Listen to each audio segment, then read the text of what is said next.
श्री स्वामी समर्थ. चला तर आज आपण बघूया धपाटे कसे बनवायचे, म्हणजेच थालीपीठ कसं बनवायचं.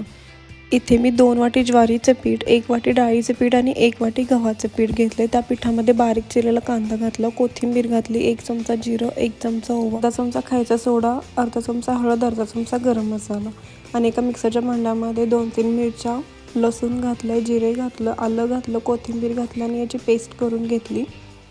ती पेस्ट त्या पिठामध्ये घातली आणि त्यामध्ये 1 चमचा मीठ घातलं. इथे लसूण जादा वापरायचं. तर इथे थोडं पाणी घालून मी कणिक मळून घेतले.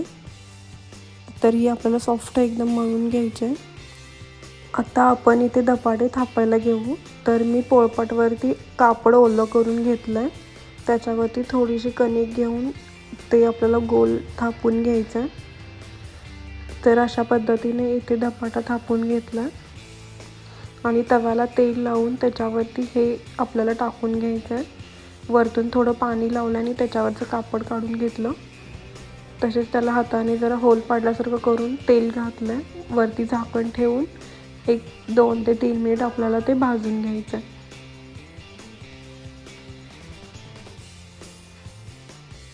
तर वरतून परत तेल लावायचं आणि धपाटा पलटी करून घ्यायचा. धपाटा दोन्ही बाजूने चांगला करपूस भाजून घ्यायचा. तर अशा पद्धतीनं मी इथे धपाटे करून घेतलेत. तर तुम्ही हे दहीसोबत खाऊ शकता. टोमॅटो केचपसोबतसुद्धा धपाटा खूप छान लागतो. तर या प्रकारे रेसिपी एकदा नक्की ट्राय करा आणि व्हिडिओ आवडल्यास लाईक आणि सबस्क्राईब करा. थँक्यू.